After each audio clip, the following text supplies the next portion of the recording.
Let's talk about what I wore to the Tippy Spring Summer 25 show last week in New York, particularly these sunglasses that I did as a little DIY. I've been getting a lot of questions on them. They're inspired by a brand out of South Korea called Kim Hee Kim. I would have loved to get the real thing. Unfortunately, I just couldn't get them here in time. I didn't have my you know what together to order them. I really, once I put this look together last minute, felt like they were what took it over the top for me and made it feel really like my own personal style. So I did a little DIY on Amazon. Again, I have no intention of producing these, reselling these. It was just an accessibility issue for me. But I thought it would be helpful to share if you don't have $350 to spend on this type of sunglasses and want this look, but I'd be remiss if I did not give them credit. So first I want to show you the real deal, and then we'll talk about how I got into making them. So here's the real thing. They're amazing. I think that this design is so unique and innovative. So the biggest thing I was worried about is how the heck am I going to drill this hole without cracking the lens? And we'll get into exactly how I did it. The first thing I did was I found some sunglasses on Amazon from this brand Sojos. I've owned from them before. I'm around young kids all the time with my nephews. I have a young puppy, so Precious isn't really the name of the game for me right now. I found this brand Sojos on Amazon. I purchased from them before. They're pretty great quality for the price. And if you're in that stage of life where Precious sunglasses just are not your vibe, these are a great option. So I actually ordered two different styles to try because, again, I wasn't trying to copy these exactly. I just loved that pearl look. So these were the ones that I actually ended up going with. Then I also ordered the second pair from that same brand, Sojos. These were the ones that I didn't end up doing, but if the cat eye look isn't for you or you like bigger, I think you could really play around with this and make it your own. You also don't have to do a pearl teardrop bead. You could do like a charm, a cherry charm, an evil eye charm. I think you could do whatever you like and really make this your own. I didn't love these as much for me. They're a little bigger, but if you again don't like that slimmer cat eye look, I think that these are a great option. So I will link both of these below just so that you have access to the exact pairs. Let's talk about the supplies you're going to need first. So this first thing you need is a bead reamer. I had no idea what this was. I actually found out about it because one of my ultimate Instagram style crushes, Maggie Villamaria, who runs an amazing jewelry brand. She splits her time between Austin, Texas and New York City. She was using this on her stories to make like the hole of a bead a little bit wider. And I messaged her asking what it was called because I thought it might work for this application. I shared my whole project with her. So thank you, Maggie, for supporting my efforts here. But she sent me what this was. It's called a bead reamer. Again, it's used to make the hole of a bead bigger. So if you're, threading and it's a little too thin, you can turn this thing on and make it a little larger. Some are like diamond plated. I'm assuming this one is not. It was a affordable version I bought off of Amazon. It came with two heads. I used the larger of the two.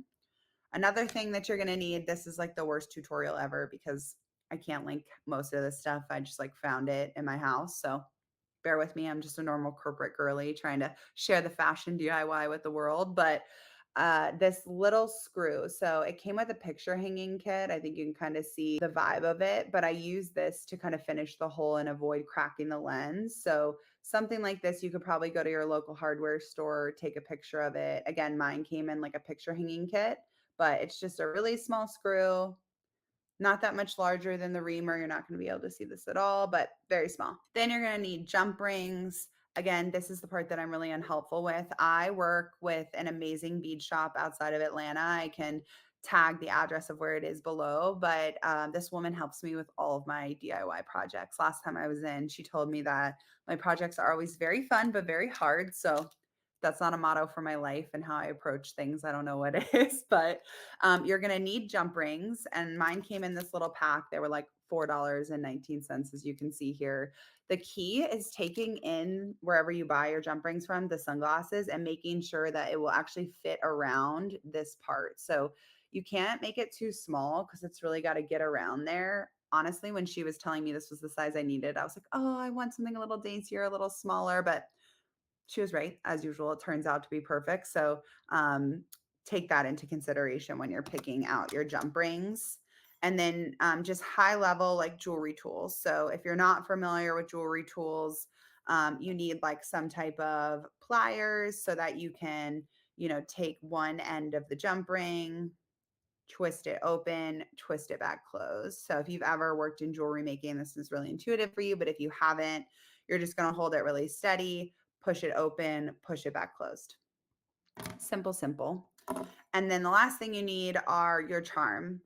Again, I think you can use whatever. I've had the lady the bead shop that I work with, she actually had something in mind of like leftover pearls that she kind of put on this string for me. So she took the bottom of the bead, thread it through, and then did a little loop for me. I don't think this would be very hard to do with actual jewelry supplies.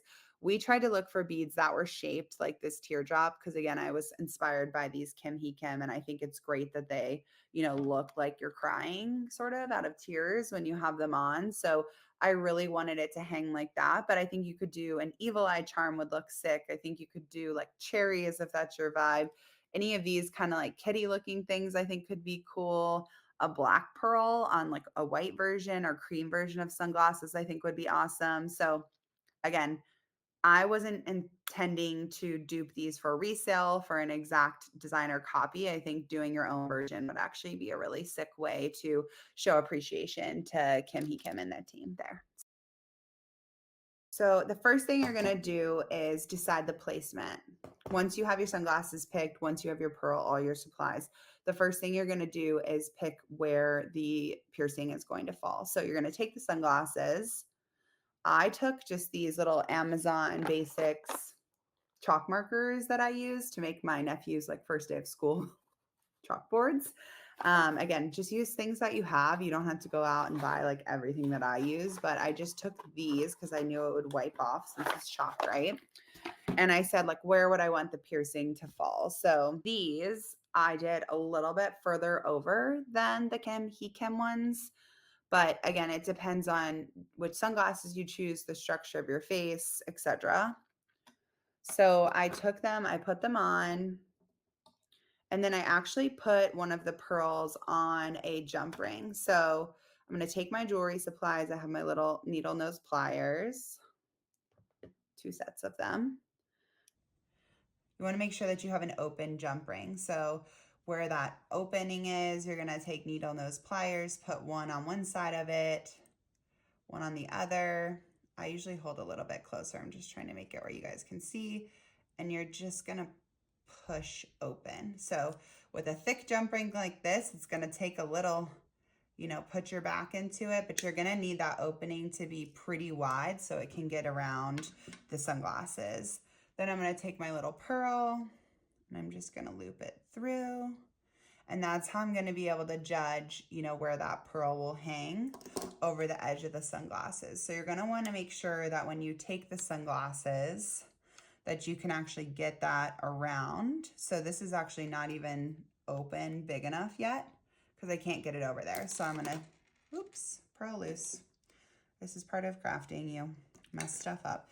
So I'm gonna take it one more time. And again, I'm gonna hold both sides and then I'm just gonna push it open a little further. You want to try to avoid pulling this way or pushing this way too much because you want to be able to pull it back and have it line up, if that makes sense. So just something to keep in mind as you do this. So I'm going to thread it back through.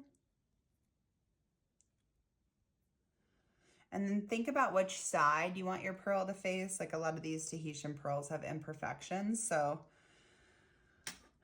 let's see if these will fit over this now.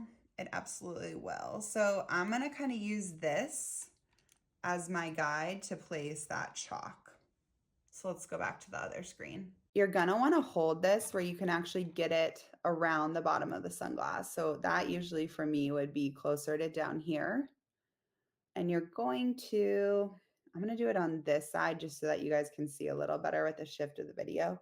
So you're going to want to hold it and figure out exactly where you'd want this tear to fall. So that feels too far over. That feels too far over to the side. So I would say like this right here is the sweet spot. So I'm going to take my little chalk marker and I'm going to mark that spot. So again, I mean, this is not a perfect thing. I can't see it all while I do this in the video, but I would take that, mark that spot. I'm going to do it off camera so I can actually see what I'm doing, but you get the picture. Please hold. So now I have my little spot marked with chalk. I know that that's where I'm going to drill into, and we'll go back for a close zoom in so you can see the start of this process. This is where you just need to take a deep breath, have a glass of wine, whatever works for you, have a tea, because you got to be careful and meticulous in the next steps. So I have my spot marked on the sunglasses where I'm going to put the actual hole. And then I'm going to take my little bead reamer. Again, you're just going to get the hole started with this. So I'm going to take that exact spot. This is a little tricky because there's not a great way to like grab this. So you're just going to have to put enough pressure to kind of get it going and point on that spot. So you can scratch the sunglasses with this. So you want to push hard enough, but not too hard. You also don't want to crack them, right? So I'm finding that exact spot, and I'm just going to add enough pressure to get a hole going. And you can see it kind of jumps around and starts to take the chalk off, but that's normal. So you're just gonna keep going with the bead reamer, and you're gonna start to see that it makes like a little divot here. So you can kind of see where that hole's starting to form. I'm gonna keep going.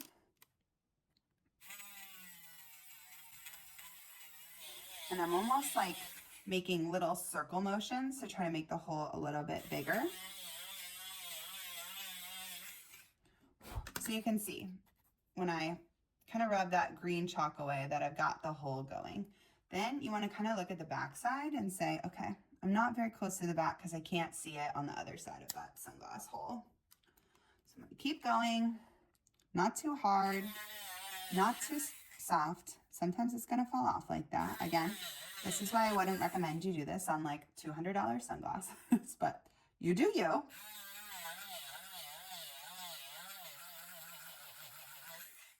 Okay, so now that I've kind of got that hole going, I'm gonna take one of these sunglass cleaner pads out of the Sojos bag. And I'm gonna clean some of this up so I have a better visibility into the hole. So my little nubby fingerprints are already all over it. So I'm gonna just clean it up a little bit so I can actually see what I'm working with. So as you can see, this hole is going.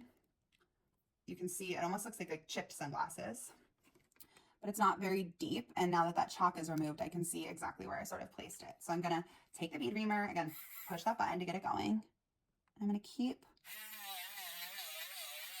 pushing. Just trying to make enough of a hole that you can actually like screw that screw into.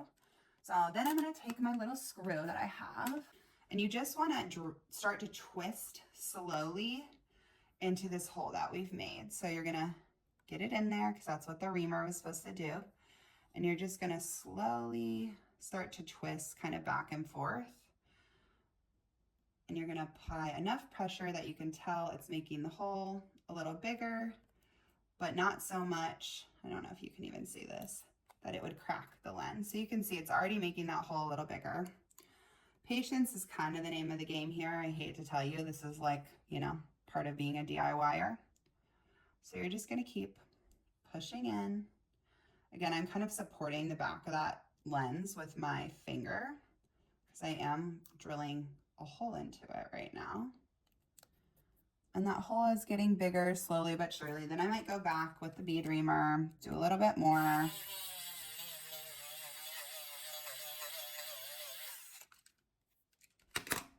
I just sat on a Zoom call and tinkered with this for a while, so you can see that that hole is a lot more impactful now. And you want to go until basically you see this sort of bump right there. Then you're going to take that Dremel and you're going to really hit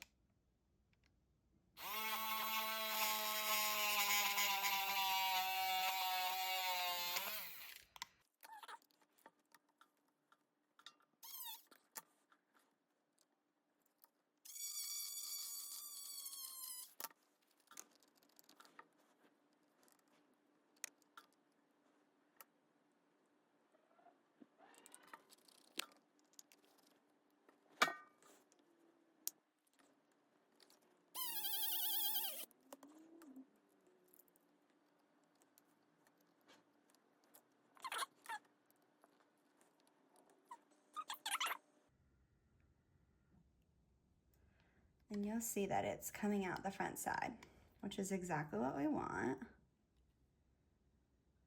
So I really just go until the point basically comes out, and then I'm gonna reverse this, and then I'm gonna clean it up.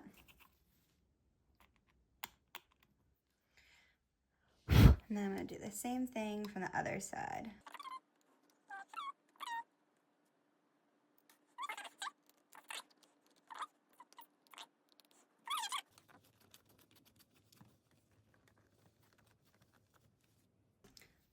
Take your Dremel again.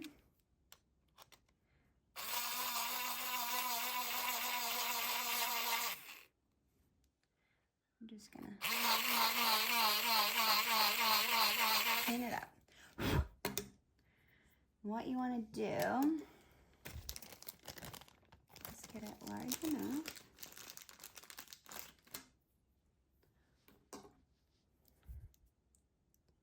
to fit through your hole. So I think I'm actually almost there.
So here they are.